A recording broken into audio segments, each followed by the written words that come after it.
خالد کو وہاں سے مقامی گائیڈ مل گئے تھے۔ ارک سے آگے دو مقامات سخنا اور قدمہ تھے۔ خالد نے ارک پر قبضہ کر لیا تھا لیکن اپنے لشکر کو قبضے کے باہر خیمہ زن کیا۔ رات کو خالد نے اپنے سالاروں کے ساتھ بڑے جذباتی انداز سے اللہ کا شکر ادا کیا۔ شام کے پہلے ہی قلعے دار نے ہتھیار ڈال دیے تھے۔ مورخ لکھتے ہیں کہ شام کی سرحد کے قریب پہنچ کر خالد کی چال ڈھال میں تبدیلی سی آ گئی تھی۔ وہ سرخ رنگ کا عمامہ سر پر رکھتے تھے۔ مسیلمہ کذاب کی تلوار ان کے پاس رہتی تھی۔ رسول اکرم صلی اللہ علیہ وآلہ وسلم کا دیا ہوا مقدس پرچم ان کے خیمے پر لگا رہتا اور خالد کو اکثر دیکھا گیا اس مقدس پرچم پر نظریں گاڑے کھڑے ہیں۔ کوچ اور پیش قدمی کے دوران بھی وہ اس پرچم عقاب کو دیکھتے تو ان کی نظریں کچھ دیر پرچم پر جمی رہتی تھیں۔ انہیں شاید یہ احساس پریشان کر رہا تھا کہ وہ وطن سے بہت دور ایک طاقتور ملک کو فتح کرنے آ گئے ہیں، لیکن ان کی باتوں اور مسکراہٹوں میں حوصلہ مندی صاف نظر آتی تھی۔ رات کو خالد نے اپنے سالاروں کو بلایا۔ بے شک اللہ غفور الرحیم ہے، خالد نے کہا، فتح اور شکست اسی کے ہاتھ میں ہے۔ ہم لڑتے ہیں تو اللہ ہی کے نام پر لڑتے ہیں، جانے دیں گے تو اسی کے نام پر دیں گے۔ میرے دوستو، کیسے شکر بجا لاؤ گے رب کریم کا جس نے تمہارے نام کا خوف تمہارے قدم یہاں پڑنے سے پہلے ہی دشمنان اسلام کے دلوں پر طاری کر دیا تھا؟ کیسے احسان چکاؤ گے اپنے اللہ کا جس نے پہلا ہی قلعہ کسی جانی نقصان کے بغیر تمہاری جھولی میں ڈال دیا ہے؟ تکبر نہ کرنا اور یہ نہ بھولنا کہ ہمارے ساتھ وہ پرچم ہے جو رسول اللہ صلی اللہ علیہ وآلہ وسلم نے اپنے ساتھ رکھا تھا۔ یہ پرچم نہیں، یہ ہمارے رسول کی روح مقدس ہے جو ہمارے ساتھ ہے۔ تم نے صبر اور تحمل کی، جرت اور شجاعت کی جو روایت قائم کی ہے، یہ ہماری آنے والی نسلوں کو راستہ دکھانے والی روشنی کا کام دے گی۔ ہمیں ابھی اور روایات قائم کرنی ہے اور یہی روایات اسلام کو زندہ رکھیں گی۔ ایسی کچھ اور باتیں کر کے خالد اپنی اگلی پیش قدمی کے متعلق احکام دینے لگے۔ انہوں نے دو دستوں کے سالاروں سے کہا کہ وہ اگلے دو مقامات پر قبضے کے لیے جائیں گے۔ ایک کو سخنا اور دوسرے کو قدمہ جانا تھا۔ خالد نے انہیں کہا کہ انہیں ایک ایک دستے سے ان دونوں بستیوں کو لینا ہے۔ جاسوسوں کی اطلاع کے مطابق یہ دونوں بستیاں چھوٹے چھوٹے قلعوں یا قلعہ نما حویلیوں کا مجموعہ تھیں۔ ارک کی فتح دونوں بستیوں کی فتح کو مشکل بنا چکی تھی۔ خالد نے سالاروں سے کہا، ارک کے شکست خوردہ آدمی وہاں پہنچ چکے ہوں گے۔ عیسائی اور رومی ارک کی شکست کا انتقام ضرور لیں گے۔ تمہیں بڑے سخت مقابلے کا سامنا ہوگا، پس پا نہ ہونا، میں کمک تیار رکھوں گا۔ اللہ نے ہمیں یہ اڈا دے دیا ہے، میں تمہاری مدد کو پہنچوں گا، اللہ تمہارے ساتھ ہے۔ خالد نے سالار ابو عبیدہ کے نام ایک پیغام لکھوایا اور ایک قاصد کو دے کر کہا کہ فجر کی نماز کے فوراً بعد وہ روانہ ہو جائے اور یہ پیغام ابو عبیدہ کو دے آئے۔ ابو عبیدہ ان 28,000 مجاہدین کے ایک حصے کے سالار تھے جو امیر المؤمنین حضرت ابوبکر نے مدینہ سے تیار کر کے شام کی فتح کے لیے روانہ کیا تھا۔ اس لشکر کے 4 حصے کیے گئے تھے اور ہر حصہ شام کی سرحد پر ایک دوسرے سے دور مختلف جگہوں پر پہنچ گیا تھا۔ سالار ابو عبیدہ جابیہ کے علاقے میں تھے۔ خالد نے انہیں پیغام بھیجا کہ وہ جہاں ہیں وہیں رہیں اور جب تک انہیں خالد کی طرف سے کوئی حکم نہ ملے وہ کوئی حرکت نہ کریں، اور میں تدمر جا رہا ہوں۔ خالد نے اپنے سالاروں کو بتایا، تدمر باقاعدہ قلعہ ہے، اسے سر کرنا آسان نہیں ہوگا، اس لیے اسے میں نے اپنے ذمے لے لیا ہے۔ میرے رفیقو، معلوم نہیں ہم ایک دوسرے کو زندہ مل سکیں گے یا نہیں۔ یہ خیال رکھنا ہم اللہ کے حضور اکٹھے ہوں تو اللہ کے آگے شرمسار نہ ہوں، ایک دوسرے کے آگے شرمسار نہ ہوں۔ خالد کے ساتھ مجاہدین کا جو لشکر تھا اس کی تعداد 9,000 پوری نہیں تھی۔ اسے بھی خالد نے 3 حصوں میں تقسیم کر دیا۔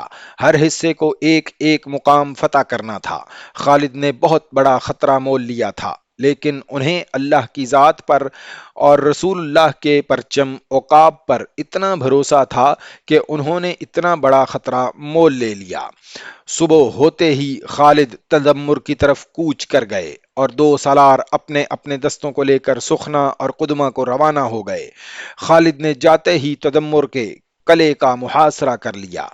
اس میں بھی عیسائیوں کی فوج تھی۔ خالد نے نعروں کے ساتھ قلعے کے دروازے پر ہلے بولے اور بار بار اعلان کرایا کہ قلعہ ان کے حوالے کر دیا جائے۔ یہ دیکھا گیا کہ قلعے کے دفاع میں لڑنے والوں میں کوئی جوش و خروش نہیں تھا۔ زیادہ وقت نہیں گزرا تھا کہ قلعے کا دروازہ کھلا اور عیسائی سردار باہر آ گئے۔ انہوں نے خالد سے پوچھا کہ وہ کن شرطوں پر صلح کرنا چاہتے ہیں۔ جزیہ ادا کرو، خالد نے کہا، اور یہ معاہدہ کہ یہاں سے مسلمانوں کا جو بھی لشکر یا دستہ گزرا کرے گا اسے کھانے پینے کا سامان تم مہیا کرو گے، اور قلعے میں رکنا ہوا تو تم اسے جگہ دو گے۔ تمہاری فوج لوٹ مار تو نہیں کرے گی؟ ایک عیسائی نے پوچھا۔ جزیے کی عوض تمہاری عزت اور تمہاری جان اور تمہارے اموال کی حفاظت ہماری ذمہ داری ہوگی، خالد نے کہا۔ کسی اور نے تم پر حملہ کیا تو مسلمان تمہاری مدد کو پہنچیں گے اور تم رومی اور غسانیوں کا ساتھ نہیں دو گے۔ ابن ولید، ایک سردار نے کہا، ہم نے جیسا سنا تھا تجھے ویسا ہی پایا، اب تو ہمیں اپنا دوست پائے گا۔ عیسائیوں کے سب سے بڑے سردار نے اعلیٰ نسل کا ایک گھوڑا خالد کو تحفتاً پیش کیا۔ یہ بڑا قیمتی گھوڑا تھا۔ یہ دوسرا قلعہ تھا جو خالد کے قدموں میں آن پڑا اور خالد اللہ کے حضور سجدے میں گر پڑے۔ ادھر سخنا اور قدمہ میں ایک جیسا ہی معجزہ ہوا۔ دونوں دستوں کے سالاروں پر ہیجانی کیفیت طاری تھی۔ ایک خطرہ یہ تھا کہ وہ دشمن کے ملک کے زیادہ اندر یعنی گہرائی میں جا رہے تھے۔ دوسرا خطرہ یہ تھا کہ عرق سے فوجی چلے گئے تھے۔ ان کا ان قصبوں میں ہونا اور وہاں کے لوگوں کو ساتھ ملا کر مقابلے میں آنا لازمی تھا۔ اور سب سے بڑا خطرہ تو یہ تھا کہ دونوں سالاروں کے پاس صرف ایک ایک دستہ تھا۔ دونوں دستے تقریباً ایک ہی وقت اپنے اپنے ہدف پر پہنچے۔ دونوں سالاروں نے اپنے اپنے طور پر طے کر لیا تھا کہ ان کا مقابلہ اگر زیادہ تعداد سے ہو گیا تو وہ جم کر نہیں لڑیں گے بلکہ گھوم پھر کر اور دشمن کو بکھیر کر لڑیں گے۔ انہوں نے یہ بھی سوچ لیا تھا کہ خالد سے مدد نہیں مانگیں گے کیونکہ خالد ایک قلعے پر حملہ کرنے گئے تھے۔ ایمان کے جذبے کی یہ انتہا تھی کہ وہ اتنی قلیل تعداد میں کہاں جا پہنچے تھے۔ انہوں نے اپنی جانیں اور اپنے اموال اللہ کے سپرد کر دیے تھے۔ وہ اپنی بیویوں اور اپنے ماں باپ اور اپنے بہن بھائیوں کو فراموش کیے ہوئے تھے۔ ان پر نشہ طاری تھا کہ کفر کے فتنے کو ختم کر کے اللہ کے پیغام کو زمین کے دوسرے سرے تک پہنچانا ہے۔ ان کے دلوں میں اللہ کا نام اور رسول اللہ صلی اللہ علیہ وآلہ وسلم کا عشق تھا اور ان کے ذہنوں میں کوئی وہم اور کوئی شک نہ تھا۔ جہاد ان کی عبادت تھی اور وہ اللہ سے ہی مدد مانگتے تھے، اور اب وہ اس مقام پر اور ایسے حالات میں جا پہنچے تھے کہ اللہ ہی ان کا محافظ تھا۔ ایک سالار سخنا کے قریب اور دوسرا قدمہ کے قریب پہنچا تو دونوں جگہوں پر ایک ہی جیسا منظر دیکھنے میں آیا۔ وہاں کے لوگ باہر نکل آئے اور ان کی تعداد بڑھتی گئی۔ سالاروں نے اپنے اپنے دستے کو پھیلا دیا۔ یہاں کوئی دھوکہ دکھائی دے رہا تھا۔ وہ لوگ مسلح نہیں تھے۔ ان کی عورتیں اور بچے بھی باہر آ گئے اور سب ہاتھ اوپر کر کے ہلا رہے تھے۔ سالاروں نے اپنے اپنے دستے کو محاصرے کی ترتیب میں کر دیا۔ ان کی نظریں ان مکانوں پر لگی ہوئی تھیں جو چھوٹے چھوٹے قلعوں کی مانند تھے۔ سالاروں کو خطرہ یہ نظر آ رہا تھا کہ وہ آگے بڑھیں گے تو ان مکانوں سے ان پر تیر برسنے لگیں گے۔ وہ رک رک کر آگے بڑھنے لگے۔ دونوں بستیوں کی آبادی عربی عیسائیوں کی تھی۔ ان میں سے 4-5 معمر سفید ریش آگے بڑھے۔ قریب آ کر انہوں نے استقبال کے انداز میں بازو پھیلا دیے۔ ہم تمہارا استقبال کرتے ہیں، ایک سفید ریش عیسائی نے کہا۔ آؤ، دوستوں کی طرح آؤ، ہم امن کے ساتھ بات کریں گے، اور اگر ہم پر ایک بھی تیر آیا تو اس بستی کی تباہی دیکھ کر بھی یقین نہیں کرو گے، سالار نے کہا۔